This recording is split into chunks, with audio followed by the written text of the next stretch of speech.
Welcome back, Mary V. Austin students. Today we're going to be reading Chapter 7 from Harry Potter and the Sorcerer's Stone.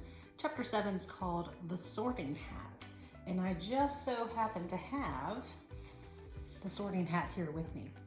So you're going to get to find out exactly how Hogwarts students get put into their houses with the help of the sorting hat.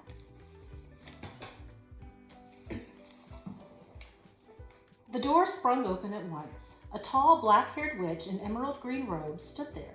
She had a very stern face, and Harry's first thought was this was not someone to cross. "The first years, Professor McGonagall," said Hagrid. "Thank you, Hagrid. I will take them from here." She pulled the door wide. The entrance hall was so big you could have fitted the whole of the Dursleys' house in it. The stone walls were lit with flaming torches like the ones at Gringotts. The ceiling was too high to make out, and a magnificent marble staircase facing them led to the upper floors. They followed Professor McGonagall across the flagstone floor. Harry could hear the drone of hundreds of voices from a doorway to the right. The rest of the school must already be here. But Professor McGonagall showed the first years into a small empty chamber off the hall. They crowded in, standing rather closer together than they would usually have done, peering about nervously. "Welcome to Hogwarts," said Professor McGonagall. "The start of term banquet will begin shortly. Before you take your seats in the Great Hall, you will be sorted into your houses." The sorting is a very important ceremony because while you are here, your house will be something like your family within Hogwarts. You will have classes with the rest of your house, sleep in your house dormitory, and spend free time in your house common room. The 4 houses are called Gryffindor, Hufflepuff, Ravenclaw, Slytherin. Each house has its own noble history, and each has produced outstanding witches and wizards. While you are here at Hogwarts, your triumphs will earn your house points, while any rule breaking will lose house points. At the end of the year, the house with the most points is awarded the House Cup, a great honor. I hope each of you will be a credit to whichever house becomes yours. The sorting ceremony will take place in a few minutes in front of the rest of the school. I suggest you all smarten yourselves up as much as you can while you're waiting. Her eyes lingered for a moment on Neville's cloak, which was fastened under his left ear, and on Ron's smudged nose. Harry nervously tried to flatten his hair. "I shall return when we are ready for you," said Professor McGonagall. "Please wait quietly." She left the chamber. Harry swallowed. "How exactly do they sort us into houses?" he asked Ron. "Some sort of test, I think. Fred said it hurts a lot, but I think he was joking." Harry's heart gave a horrible jolt. A test? In front of the whole school? But he didn't even know any magic yet. What on earth would he have to do? He hadn't expected something like this the moment they arrived. He looked around anxiously and saw that everyone else looked terrified too. No one was talking much except Hermione Granger, who was whispering very fast about all the spells she'd learned and wondering which one she'd need. Harry tried hard not to listen to her. He'd never been more nervous. Never. Not even when he had to take a school report home to the Dursleys saying that he'd somehow turned his teacher's wig blue. He kept his eyes fixed on the door. Any second now, Professor McGonagall would come back and lead him to his doom. Then something happened which made him jump about a foot in the air. Several people behind him screamed. "What the?" He gasped. So did the people around him. About 20 ghosts had just streamed through the back wall. Pearly, white, and slightly transparent, they glided across the room, talking to each other and hardly glancing at the first years. They seemed to be arguing. What looked like a fat little monk was saying, "Forgive and forget, I say." Here's the ghosts that are coming traveling through.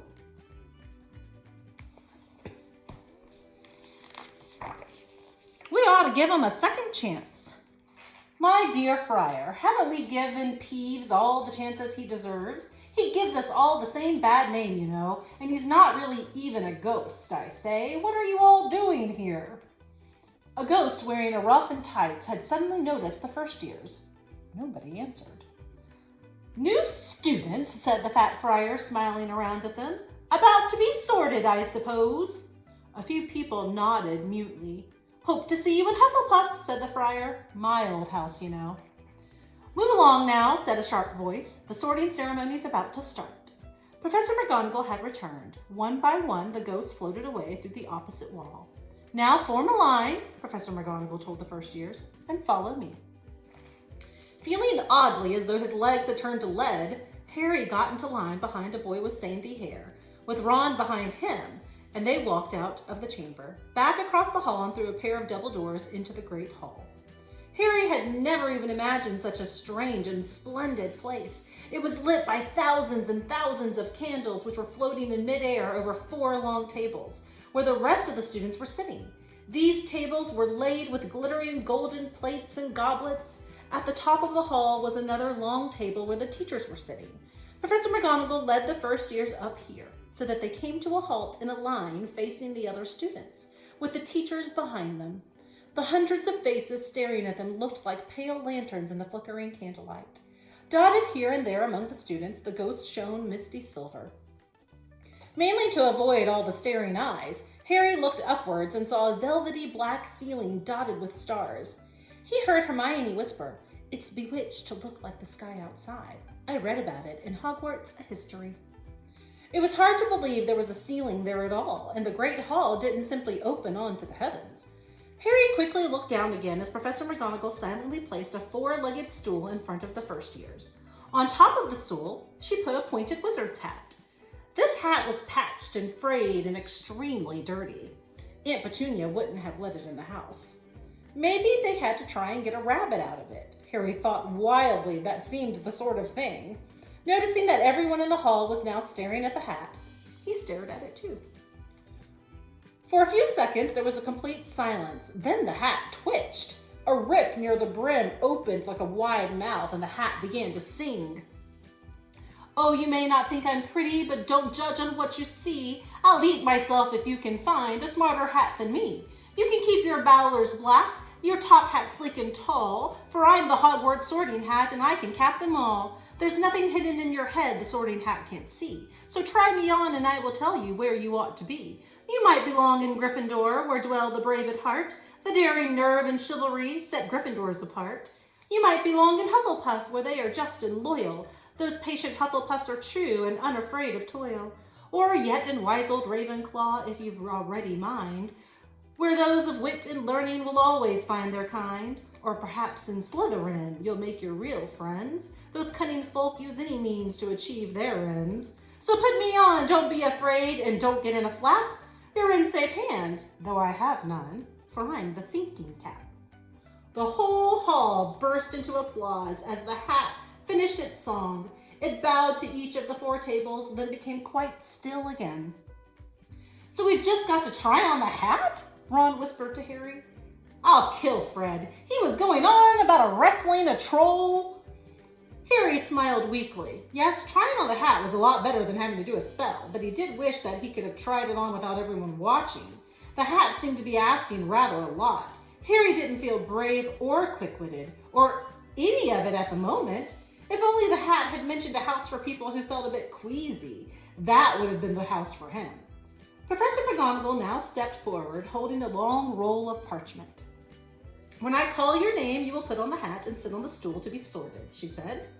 Hannah Abbott. A pink-faced girl with blonde pigtails stumbled out of line, put on the hat, which fell right down over her eyes, and sat down. A moment's pause. "Hufflepuff!" shouted the hat. The table on the right cheered and clapped as Hannah went to sit down at the Hufflepuff table. Harry saw the ghost of the fat friar waving merrily at her. "Susan Bones!" "Hufflepuff!" shouted the hat again, and Susan scuttled off to sit next to Hannah. "Terry Boot!" "Ravenclaw!" The table, second from the left, clapped. This time, several Ravenclaws stood up to shake hands with Terry as he joined them. "Mandy Brocklehurst" went to Ravenclaw too, but Lavender Brown became the first new Gryffindor. And the table on the far left exploded with cheers. Harry could see Ron's twin brothers catcalling. Millicent Bulstrode then became a Slytherin. Perhaps it was Harry's imagination, after all he'd heard about Slytherin, but he thought that they looked like a rather unpleasant lot.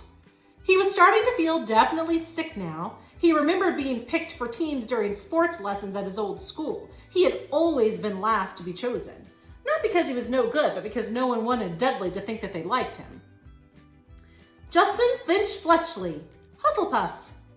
Sometimes Harry noticed the hat shouted out the house at once, but at others it took a little while to decide. Seamus Finnegan, the sandy-haired boy next to Harry in line, sat on the stool for almost a whole minute before the hat declared him a Gryffindor. Hermione Granger. Hermione almost ran to the stool and jammed the hat eagerly on her head. Gryffindor, shouted the hat. Ron groaned. A horrible thought struck Harry, as horrible thoughts always do when you're very nervous. What if he wasn't chosen at all? What if he just sat there with the hat over his eyes for ages until Professor McGonagall jerked it off his head and said there was obviously been a mistake and he'd better get back on the train? When Neville Longbottom, the boy who kept losing his toad, was called, he fell over on his way to the stool. The hat took a long time to decide with Neville. When it finally shouted Gryffindor, Neville ran off still wearing it and had to jog back amid gales of laughter to give it to Morag McDougal. Malfoy swaggered forward when his name was called and got his wish at once. The hat had barely touched his head when it screamed Slytherin. Malfoy went to join his friends, Crabbe and Goyle, looking pleased with himself. There weren't many people left now. Moon, Knott, Parkinson, then a pair of twin girls, Patil and Patil, then Sally Ann Perks, and then at last, Harry Potter. As Harry stepped forward, whispers suddenly broke out like little hissing fires all over the hall. Potter, did she say? The Harry Potter? The last thing Harry saw before the hat dropped over his eyes was the hall full of people craning to get a good look at him. Next second, he was looking at the black inside of the hat. He waited.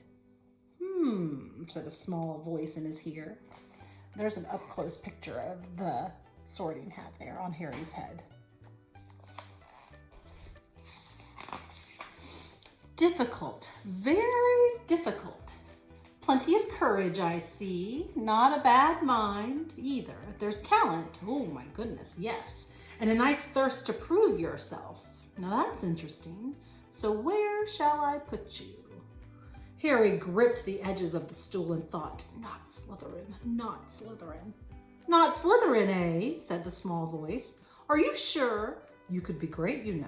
It's all here in your head, and Slytherin will help you on the way to greatness. No doubt about that. Well, if you're sure, better be Gryffindor. Harry heard the hat shout the last word to the whole hall. He took off the hat and walked shakily towards the Gryffindor table. He was so relieved to have been chosen and not put in Slytherin. He hardly noticed that he was getting the loudest cheer yet. Percy, the prefect, got up and shook his hand vigorously, while the Weasley twins yelled, "We got Potter! We got Potter!" Harry sat down opposite the ghost in the ruff he'd seen earlier. The ghost patted his arm, giving Harry the sudden horrible feeling he'd just been plunged into a bucket of ice-cold water. He could see the high table properly now. At the end nearest him sat Hagrid, who caught his eye and gave him a thumbs up. Harry grinned back, and there in the center of the high table in a large gold chair sat Albus Dumbledore. Harry recognized him at once from the card he'd gotten out of the chocolate frog on the train. Dumbledore's silver hair was the only thing in the whole hall that shone as brightly as the ghost's. Harry spotted Professor Quirrell, too, the nervous young man from the Leaky Cauldron. He was looking very peculiar in a large purple turban. That's Professor Quirrell there in the picture. And now there were only 3 people left to be sorted. Lisa Turpin became a Ravenclaw, and then it was Ron's turn. He was pale green by now.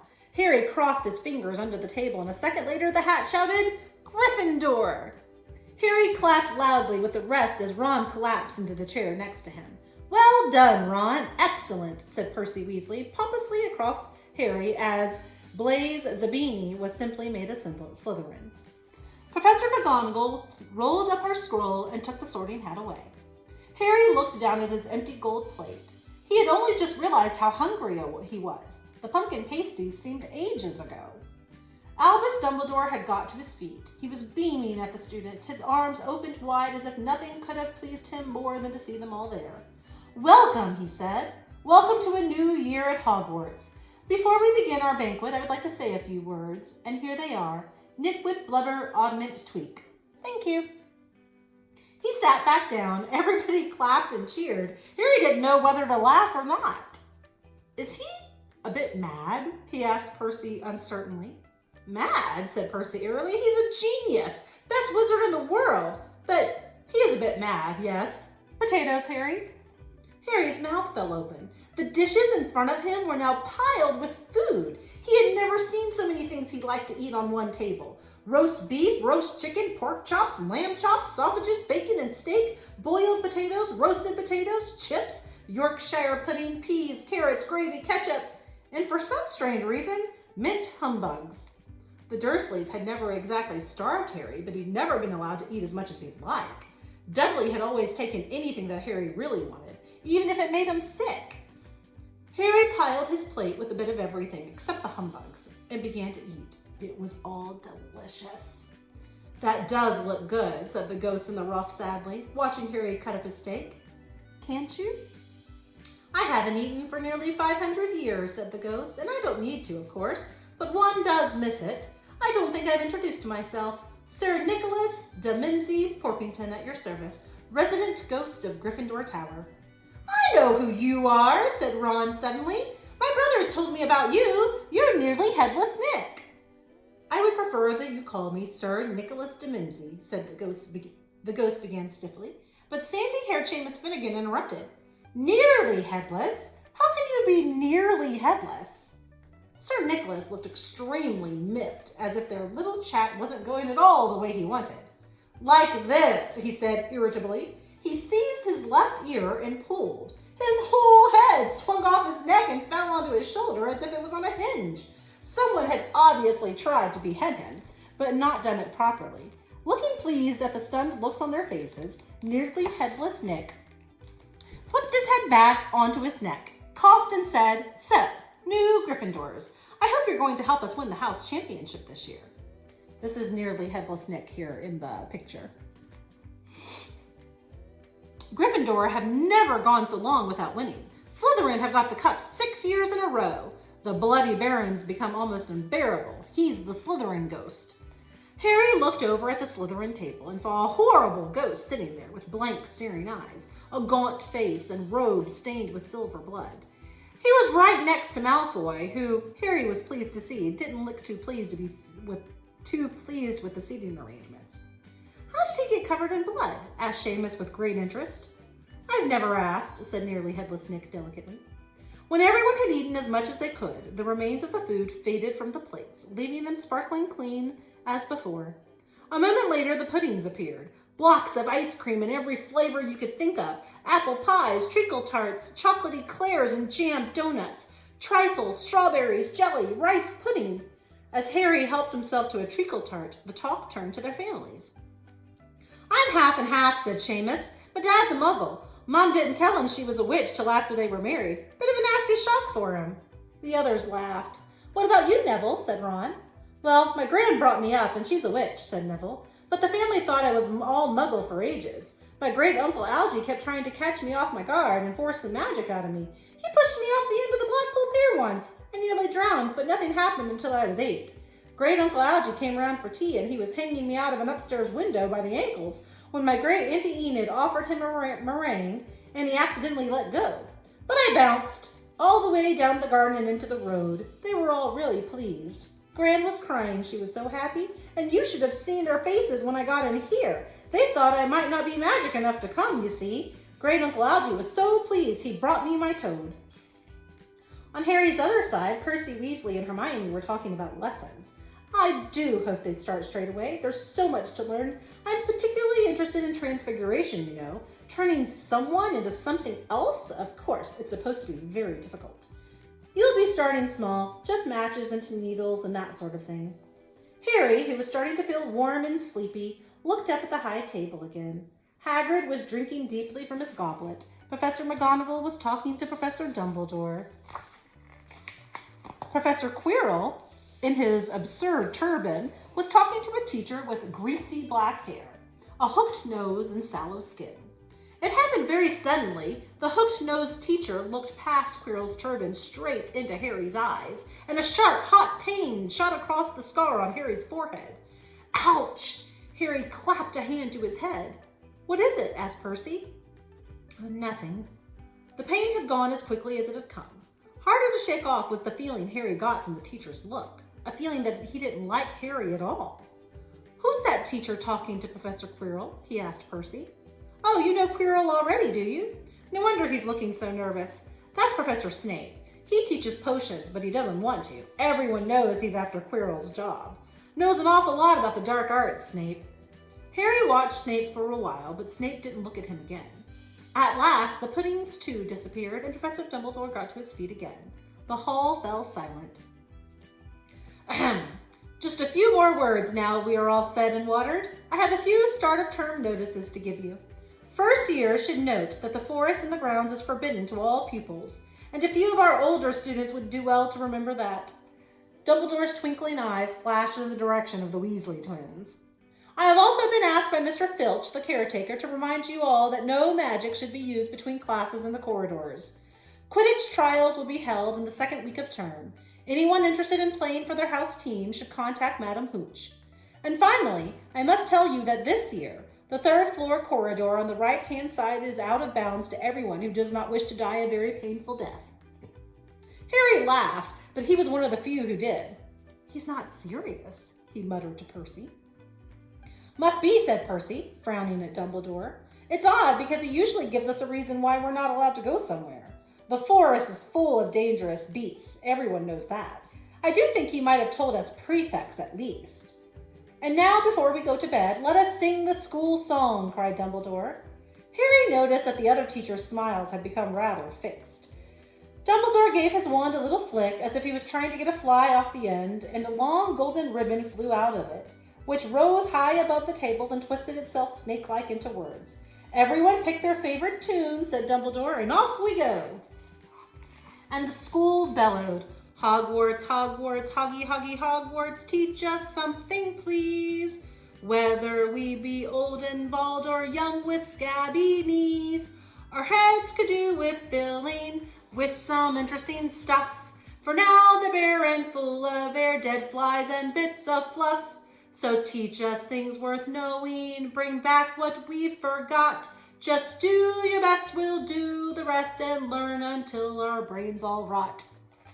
Everybody finished the song at different times. At last, only the Weasley twins were left singing along to a very slow funeral march. Dumbledore conducted their last few lines with his wand, and when they had finished, he was one of those who clapped loudest.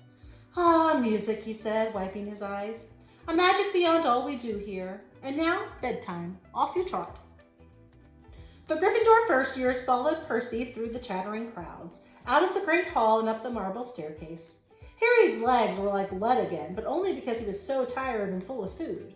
He was too sleepy even to be surprised that the people in the portraits along the corridors whispered and pointed as they passed, or that twice Perry led them through doorways hidden behind sliding panels and hanging tapestries. They climbed more staircases, yawning and dragging their feet, and Harry was just wondering how much further they had to go when they came to a sudden halt. A bundle of walking sticks was floating in midair ahead of them, and as Percy took a step towards them, they started throwing themselves at him. Peeves, Percy whispered to the first years. A poltergeist, he raised his voice. Peeves, show yourself. A loud, rude sound, like the air being let out of a balloon, answered. Do you want me to go to the Bloody Baron? There was a pop, and a little man with wicked dark eyes and a wide mouth appeared, floating cross-legged in the air, clutching the walking sticks. Ooh, he said with an evil cackle. Ickle firsties, what fun. He swooped suddenly at them. They all ducked. Go away, Peeves, or the Baron will hear about this. I mean it, barked Percy. Peeves stuck out his tongue and vanished, dropping the walking sticks on Neville's head. They heard him zooming away, rattling coats of armor as he passed. You want to watch out for Peeves, said Percy, as they set off again. The Bloody Baron's the only one who can control him. He won't even listen to us prefects. Here we are. At the very end of the corridor hung a portrait of a very fat woman in pink silk dress. Password, she said. Caput Draconis, said Percy, and the portrait swung forward to reveal a round hole in the wall. They all scrambled through it. Neville needed a leg up and found themselves in the Gryffindor common room, a cozy round room full of squashy armchairs. Percy directed the girls through one door to their dormitory, and the boys through another. At the top of a spiral staircase, they were obviously in one of the towers. They found their beds at last. 5 4-poster beds hung with deep red velvet curtains. Their trunks had already been brought up. Too tired to talk much, they pulled on their pajamas and fell into bed. Great food, isn't it? Ron muttered to Harry through the hangings. Get off, Scabbers! He's chewing my sheets. Harry was going to ask Ron if he'd had any of the treacle tart, but he fell asleep almost at once. Perhaps Harry had eaten a bit too much, because he had a very strange dream. He was wearing Professor Quirrell's turban, which kept talking to him, telling him he must transfer to Slytherin at once, because it was his destiny.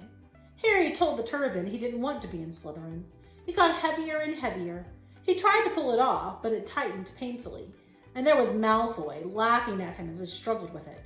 Then Malfoy turned into the hooked-nosed teacher Snape, whose laugh became high and cold. There was a burst of green light, and Harry woke, sweating and shaking. He rolled over and fell asleep again, and when he woke the next day, he didn't remember the dream at all. And that is the end of Chapter 7, The Sorting Hat. I hope you enjoyed that one. The Sorting Hat, of course, he makes his appearance in all of the movies, and he's in the books as well. We'll see him again in some other chapters in other books from Harry Potter. Chapter 8, our next chapter, which we'll read next time, is when Harry begins to take his first classes. So we'll find out exactly what he's going to be learning and how he does in his first day of classes. I hope you enjoyed Chapter 7, and I'll see you guys next time.